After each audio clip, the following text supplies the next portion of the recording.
The leak had been dripping for 6 days before anyone asked Darren to fix it. That was fine, he preferred it that way. Hangar Bay 7 on Frontier Station, Draken 9, was the kind of place where things broke quietly and waited a long time before anyone noticed. The overhead lights buzzed on the left side of the bay. 3 of the pressure seals on the south wall were older than Darren himself. The ventilation grills rattled when cargo ships docked too hard, which was always because cargo pilots never docked gently. He liked it here. It was honest work. Things broke, you fixed them, they worked again. No politics, no forms in triplicate, just tools and problems and the deep, familiar hum of a station that had been running long enough to have its own heartbeat. It was deep into third shift when he heard it. He was flat on his back under the belly of a battered Class 4 hauler, wrench in hand, when the sound reached him. It was not a mechanical sound. It was not the groan of metal or the hiss of a failing seal. It was small, irregular, coming from somewhere near the east wall, behind the stack of decommissioned fuel cells nobody had gotten around to scrapping. Darren lay still for a moment, listening. He heard it again, a low, thin sound, like wind through a crack, except there was no wind. He pulled himself out from under the hauler and stood. The hangar was empty except for him. The overhead lights buzzed. He picked up his hand torch and walked toward the east wall, stepping over a coil of power cable, moving quietly without thinking about it. Behind the fuel cells, in the narrow gap between the last cell and the wall, something was curled up on the floor. His torch found it, and he stopped moving. It was a child, a Drakari child, young, maybe the equivalent of 7 or 8 human years, though he had no real way to be sure. She was small for her species, scales the color of deep water, and those scales had gone pale and dull the way they apparently did when the cold got into them too deep. She was curled tight around herself, knees drawn up, wings folded flat and trembling. Her eyes were half open and not quite focused. She was freezing. The east wall was the coldest part of the hangar, and she had somehow found the worst possible corner of it. Darren did not reach for his comm to call security. He did not step back and run through a mental list of protocols. He did not do any of the things that Frontier Station policy would have suggested, because none of those things were what his hands were already doing. His hands were already pulling off his jacket. He crouched down, moved slowly so as not to startle her, and draped the jacket over her. She flinched. Her eyes came into focus and found his face, and for a second she looked at him the way a trapped animal looks at something it cannot yet decide about. Then she spoke. Her voice was barely a sound, cracked at the edges. "Please," she said, the galactic common tongue, careful and deliberate like she had rehearsed it. "My mother is dying." Darren looked at her for 1 full second. Then he reached for his comm and pressed the contact for Nessa. 3 tones. She picked up on the second. "Yeah. I need you," he said. "Now Bay 7, East Wall, bring your kit." A pause. How bad? He looked at the child. She was watching him with those pale, dimming eyes, holding his jacket with fingers that could not quite grip properly. "Bring the full kit," he said. He sat down on the cold floor beside her while he waited, not across from her, beside her, close enough that his body warmth could do something, however small. She watched him the way she might watch an unexpected thing that had not hurt her yet and might not. "Can you tell me what happened?" he asked, quiet voice. The same voice he used when a piece of equipment was still running and he did not want to startle it into failure. She spoke in pieces. Her mother's ship had been hit somewhere in the outer corridor, damaged badly. It had drifted, pulled by the station's gravity, into the emergency berth on the far side of the dock. Her mother had hidden her in a maintenance conduit before losing consciousness. She had crawled through the dark for a long time. She had not known where she was going. She had seen his light through a ventilation slot. "You were the only light on," she said. He did not say anything to that. He was not sure what to say. Nessa arrived 7 minutes later, slightly out of breath, med kit over one shoulder. She took one look at the child, at Darren sitting on the floor beside her, and did not ask questions. She knelt down and got to work. The child watched Nessa the way she had watched Darren, cautious, exhausted, still holding onto his jacket. What's her name? Nessa asked quietly. He looked at the child. Sierra, the child said. Her voice was a little steadier now. Okay, Sierra. Nessa's hands were already moving, scanner running a sweep. We're going to take care of you, and we're going to find your mother. Sierra looked at Darren again. He gave her a single nod. It was not a complicated promise, but he meant it completely. The medical wing of Draken 9 was built for humans. Every bed, every lamp, every instrument tray, human scale, human comfort. Sierra fit none of it. Nessa improvised. She pulled the two largest beds together, covered them with thermal blankets, aimed 3 heat lamps at the makeshift surface, and had Sierra lying down and warming up within 10 minutes of arriving. She worked without talking much. Darren stood near the door, out of the way, watching. He had already learned that Nessa did her best thinking when nobody interrupted it. Sierra's color was coming back slowly. The pale, dull look faded from her scales as the warmth reached her. She did not sleep. She lay still and watched the ceiling, and every few minutes looked toward the door. She was waiting for news about her mother. There was no news yet. The ship at Emergency Berth 3 had been logged as an unregistered vessel with a foreign registry tag, and until someone went aboard, that was all anyone knew. Commander Holt arrived at the medical wing 22 minutes after Darren sent him a report. He was a careful man, not a cruel one, careful. He read everything twice, spoke slowly, and never made a decision in a hurry if he could avoid it. Those were good qualities. They were also, right now, the exact wrong ones for the situation in front of him. He stood in the doorway of the room, looked at Sierra, looked at Darren, and said, "This is a diplomatic incident." "It's a sick child," Darren said. Holt was quiet for a moment. "Darren, a wounded Drakari elder aboard this station, without clearance, without notification. Do you understand what that looks like? She didn't come here on purpose. Her ship drifted. The Drakari will not see it that way. If that elder dies on our station, they will call it a detention. They will call it a statement." He crossed his arms. "I need to send a diplomatic signal first. I need to get authorization before anyone goes aboard that ship." "And how long does that take?" Holt did not answer immediately, which was an answer. Darren took a breath. He kept his voice level, not because he felt level, he did not, but because shouting would not help and he knew it. "Commander, I don't know how bad it is aboard that ship. Sierra said her mother was losing consciousness when she left. That was over an hour ago. If we wait for diplomatic clearance, we may not be finding a wounded elder. We may be finding a body." Holt looked at him, then he looked at Sierra. Sierra was watching them both. She could not follow the conversation, or maybe she could, a little. Either way, she understood the shape of it. She understood that her mother's life was sitting somewhere in the middle of a discussion between two humans and had not been decided yet. Her eyes found Darren's. He looked back at her and then back at Holt's. "She crawled through a dark maintenance conduit alone," he said. "She didn't know where it led. She was half frozen and barely conscious, and she kept going because she was trying to save her mother. She came to us." He paused. "Commander, we don't get to waste that." The room was quiet, except for the hum of the heat lamps. Holt uncrossed his arms. He looked at the floor for a moment, and then he said, 1 hour. You have 1 hour before I bring in diplomatic staff. Whatever you're going to do it fast." He left without another word. Darren was already moving. He calmed Reich on the way out of the medical wing.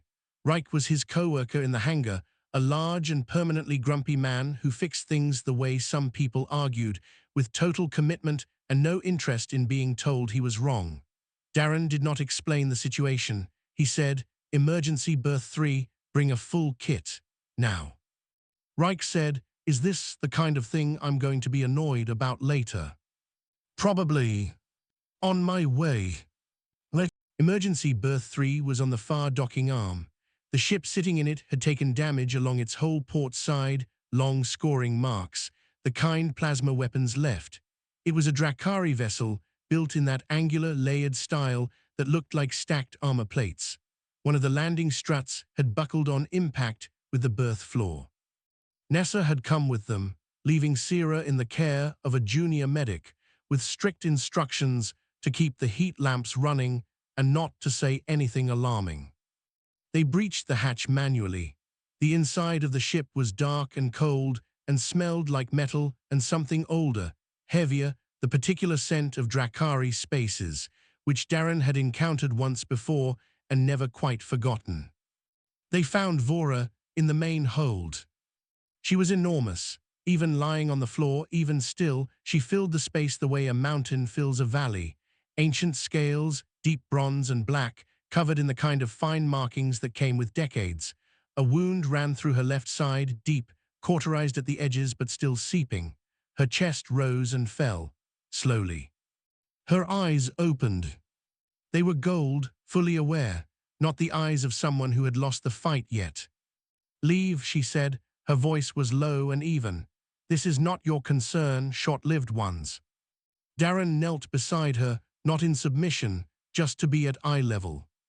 "Your daughter asked us to save you," he said. "We intend to." Vora looked at him for a long moment. She did not say yes, but she did not say no again either. Behind him, he heard Reich already pulling open his kit. They got to work. Vora did not cooperate, not at first. She did not attack them. She did not throw them out. She simply went still and watched them with those gold eyes and refused to acknowledge that anything they did had any effect on her whatsoever. When Nessa's scanner passed over the wound, Vora said nothing. When Reich started moving equipment cases, she tracked him with her gaze but did not speak. When Darren tried to ask her about her condition, she looked at him the way someone looks at a decorative object that has just tried to give advice. The pride of the Drakari was not simple arrogance. Darren understood that much. It was structural. It was the foundation their entire culture was built on. To accept help from an unproven species was not just embarrassing. It was, in their framework, a statement about what you were. Vora would rather bleed out on the floor of a broken ship than become a story her people told in a low voice. Nessa was reading the scanner results, and the numbers were not good. The wound was deep. Whatever had hit her had done real damage. There was internal bleeding that the wound had been cauterized around, not through. Without proper treatment, the timeline was not long. "She needs surgery," Nessa said, quietly to Darren, not to Vora. Vora's eyes moved to Nessa. "You will not cut into me."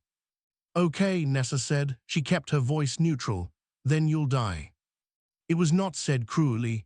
It was said the way Nessa said everything medical, as a fact, the same weight as temperature or pressure. Vora stared at her. Nessa looked back without blinking. Then the hatch behind them opened, and Sierra walked in. She should not have been there. The junior medic Nessa had left her with had apparently found it very difficult to physically prevent a recovering Drakari child from going somewhere she had decided to go. Sierra was still wrapped in a thermal blanket. She was steadier on her feet than she had been an hour ago. She looked at Darren first, checking, and then she looked at her mother. What followed was between them. Darren did not understand the words. He did not need to. Sierra's voice was small, but it did not shake.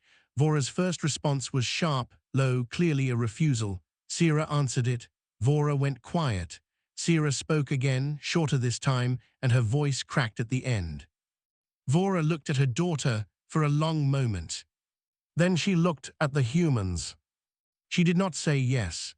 She looked at the floor and went still in a different way, not the resistant stillness of before, but something heavier, something that cost her. Nessa did not wait for a formal agreement. She moved to the wound and started working, not with ceremony, just with focus and speed and the particular kind of efficiency that comes from caring about the outcome more than the process. Reich had already run a power cable from the emergency kit's portable generator to the surgical unit, had tested the seals on the field emitters, and was now checking the temperature of the cauterizing instruments with an expression that said he had found 3 things wrong with this equipment and intended to fix all of them before they were needed. The surgery was not clean. Drakari anatomy was not human anatomy, and Nessa was working from a species database that had wide gaps in it. She made 4 decisions during that procedure that she had never made before, stitching together what she knew about mammalian physiology, what she knew about Drakari structure, and what her hands told her in the moment. She adapted instruments. She changed her approach twice. At one point, she stopped, breathed, and started again from a different angle. Sierra sat against the wall and watched. Darren sat beside her. He did not tell her it would be fine. He did not know that yet. He just stayed where he was so she was not watching alone. The power flickered. It was a routine grid fluctuation. Draken 9 had them on long shifts, always had. The lights dropped for 3 seconds and came back at 60%. The surgical unit's battery backup caught the important systems, but the overhead lamp in the hold went out entirely. Darren picked up his hand torch. He held it steady over the wound. He did not move for the next 23 minutes. His arm started to shake around the 12-minute mark. He did not lower it. He breathed through it and held the light where it needed to be, and that was all. When Nessa finally said, "Okay," not loudly, just a single quiet word, Reich was already closing the surgical unit's case. The wound was closed. The bleeding had stopped. Vora's breathing was slower and more even than it had been. The room was very quiet. Sierra stood up. She crossed the hold, knelt beside her mother, and rested her forehead very carefully against the edge of Vora's jaw. Vora's eyes opened. She looked at her daughter. Then, slowly, she raised one massive hand and rested it lightly on Sierra's back. Sierra looked up at Darren. "Why?" she asked, simple word, real question. He thought about it for a second. He could have given a long answer. He had several available. "Because you asked," he said. She held his gaze for a moment. Then she nodded, as if that made sense to her in a way she had not expected but could accept. Reich started packing up the equipment. Nessa wrote up her notes. The portable generator hummed. Outside, the station continued its rotation, indifferent to what had just happened in Emergency Berth 3. Inside, something had shifted, quietly, without announcement, the way real things usually do. Elder Dreen arrived on a fast diplomatic courier 18 hours after Vora's ship failed to reach its destination. He was old even by Drakari standards, scales the color of ash and iron, eyes that had the specific, still quality of something that had watched a very long time and drawn very specific conclusions. He carried no weapons. He did not need to. He walked off the courier and into Draken 9's diplomatic corridor with the weight of someone who had decided, before arriving, exactly how this situation would go. Commander Holt met him at the gate. Holt had slept 4 hours in the last 30. He did not look it, which Darren noted with something between respect and concern. Dreen spoke first. "You are detaining a Drakari matriarch and her child." "We treated a wounded patient and the child who asked us to," Holt said. "Without authorization, without notification, without." Her ship was in our docking berth, her wound was critical, and there was no time to send messages and wait for replies. Holt's voice stayed even. "Elder Dreen, I understand the Drakari position on intervention.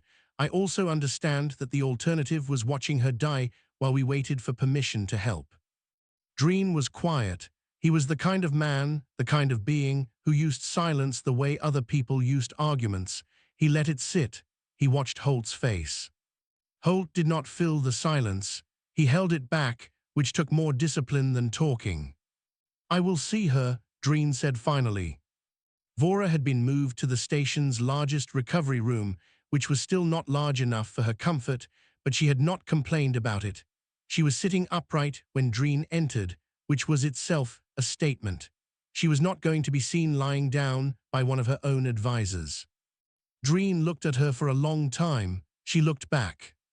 Whatever passed between them was not translated for the humans in the room. Then Dreen turned to Holt and said, "What do you want in return?" Holt blinked. "I'm sorry." "Your terms, what are you asking for this service?" "Nothing." Another silence, longer this time. "That is not how species operate," Dreen said. It was not an accusation.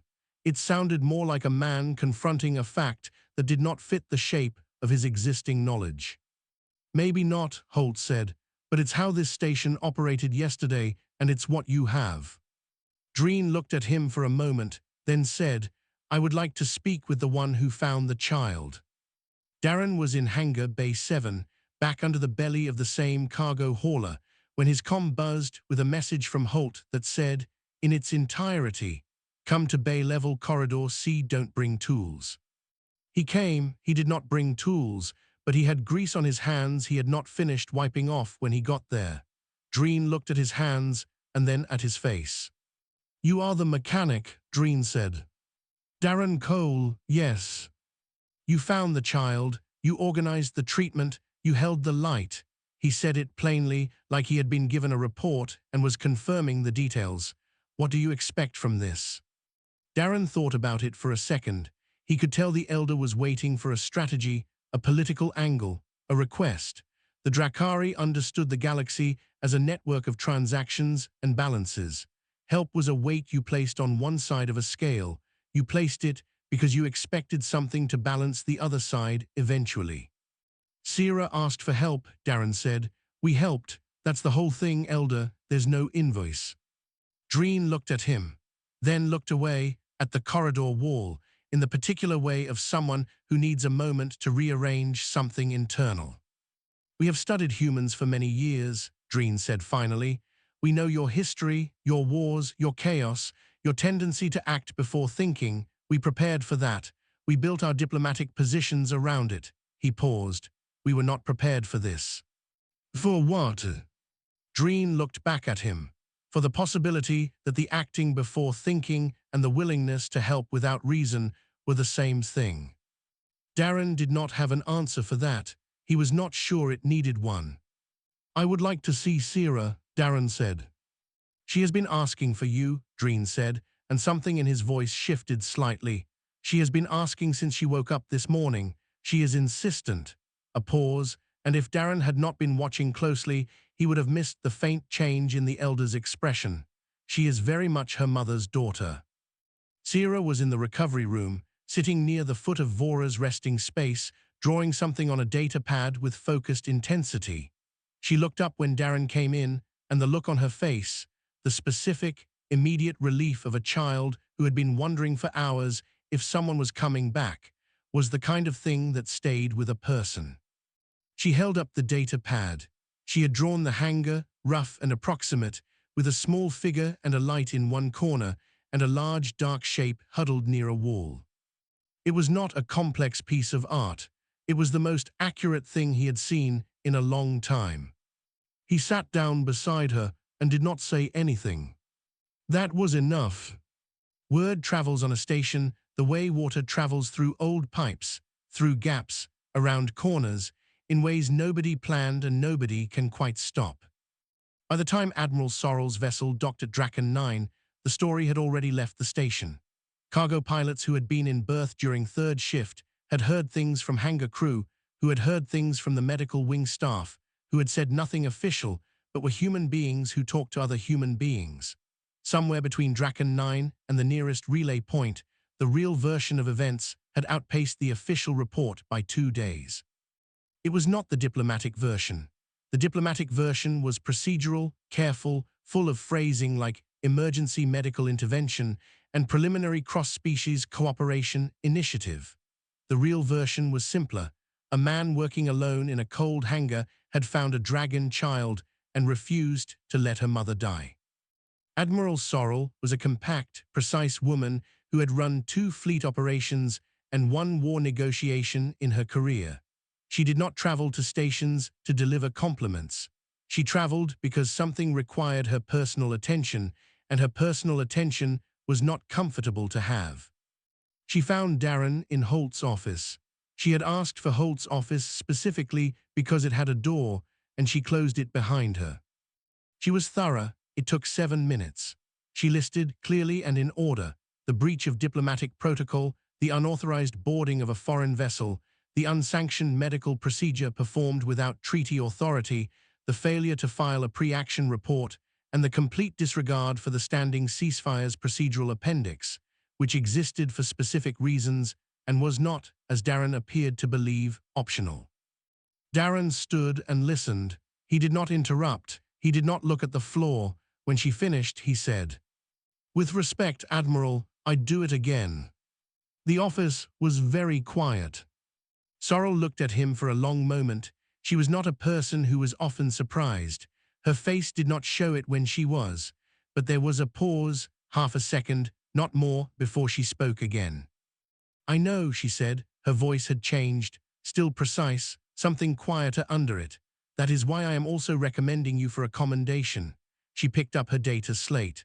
Along with Nessa Farrow and Reich Oben, the formal language will be something about resourcefulness in a critical situation. You will not enjoy reading it. She left before he could respond. The door clicked shut. Holt appeared from around the corner, where he had, apparently, been standing the entire time. She liked you, he said. Darren stared at the closed door. That was her liking me. For Sorrel, yes, absolutely. The formal meeting happened that afternoon. Vora had requested it, not suggested, not proposed, but requested through Dreen, with the particular weight that made clear it was not optional. The room was full. Drakari envoys on one side, human officers on the other, Holt at the head of the table, Sorrel beside him. Darren was there because Vora had specifically named him. Sierra sat beside her mother. Vora spoke. Her voice had recovered its full depth, and the room felt it. She did not use diplomatic language. She used facts.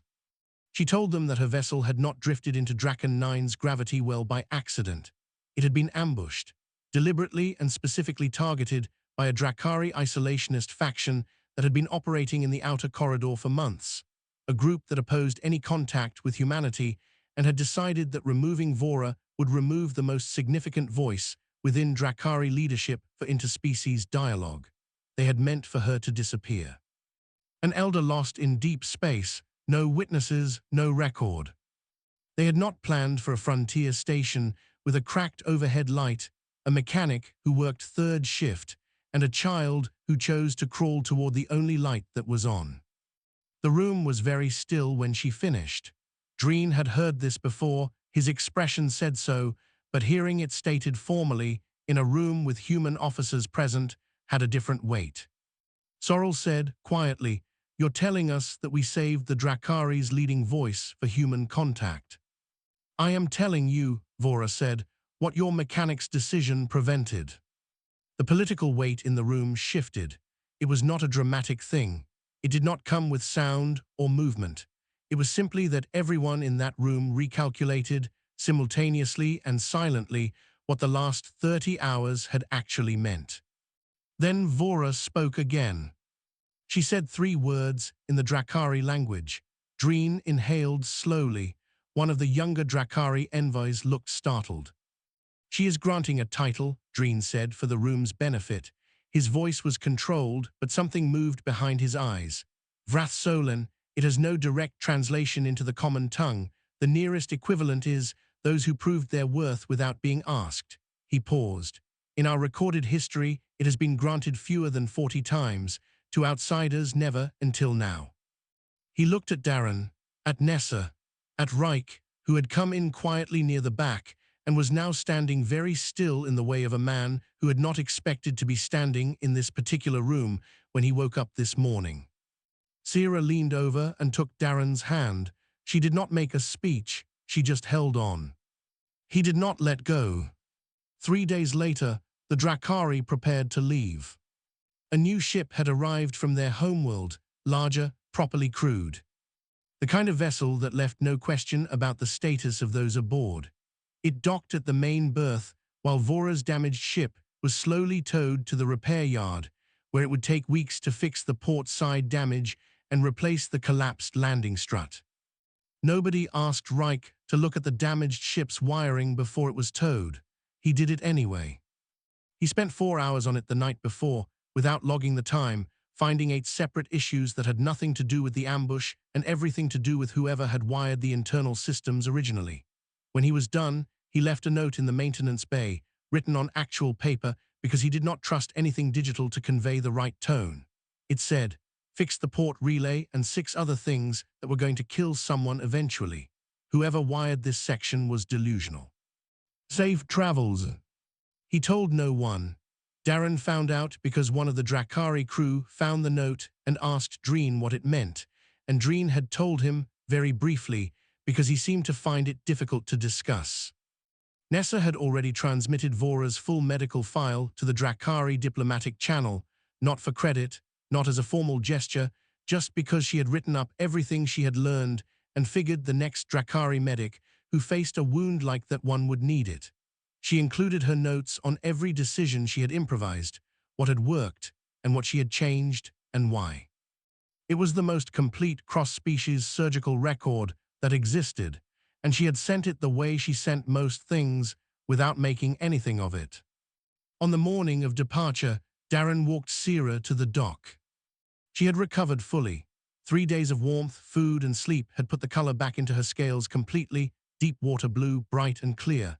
She moved with the natural ease of her species again, and when she walked beside him through the station corridor, she kept her head up and her steps steady. She was still, unmistakably, a child.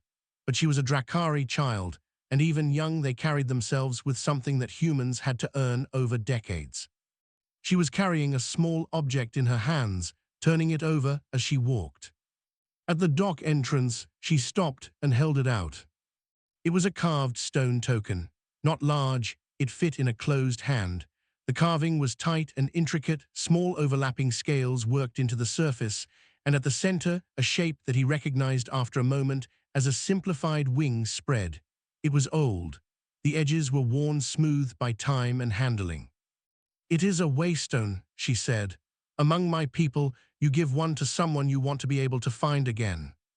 He took it, turned it in his hands. The stone was dense and warm from her grip. He reached into his chest pocket. There was only one thing in it, an old station access badge, long expired, Draken 6 printed across the top, the photo on it so worn the image was barely visible. He had carried it for years, his first posting. He had always meant to hand it in and always found a reason not to. He held it out. She took it with both hands, looked at it carefully. At the faded photo, the station name, the small worn scratch across the top right corner. She turned it over and read the back, where someone had stamped his entry date in small machine print. She looked up at him. "This is the beginning of you," she said. He had not thought of it that way. He did not have anything to say to it. He just nodded. Vora was waiting at the boarding ramp of the new ship. She was upright and steady. The wound would take time to heal fully, but she moved without showing it. Dreen stood a few steps back, talking quietly with Holt. Vora looked at Darren when he approached, those gold eyes, fully clear, fully present. He stopped a few feet away and met them. She inclined her head. Slow, deliberate, full, not the partial acknowledgement of a peer, the kind of bow that meant something specific and was not given without intention. No words, none came, none were needed. She turned and boarded the ship. Sierra followed her, and at the top of the ramp she turned once, looked back at Darren and raised one hand. He raised his. The ramp closed.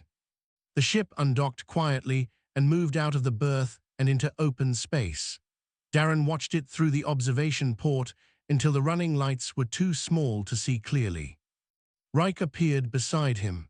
He had a cup of something in one hand and both hands in his pockets, which was a physical impossibility he achieved anyway.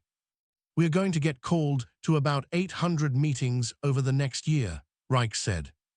"Probably diplomatic briefings, sensitivity training, some kind of interspecies cooperation committee. Most likely." Reich drank whatever was in the cup. Worth it. Darren looked down at the waystone in his palm, the carved scales, the worn edges, the warmth it had held from a child's hands during a walk through a station corridor. "Yeah," he said. "Yeah, it was." He put it in his chest pocket, next to where the badge used to be, and went back to Hangar Bay 7. The cargo hauler was still waiting. The overhead lights still buzzed on the left side. The pressure seals on the south wall were still old. He picked up the wrench he had set down 3 days ago and got back to work. Outside the station, in the dark, the Drakari ship moved toward home. And somewhere in the galaxy, in the slow, quiet way that real things move, something had changed. Not with signatures or ceremonies, not with speeches. Just with a child who chose to crawl toward the only light that was on, and a human who was too stubborn to let that mean nothing.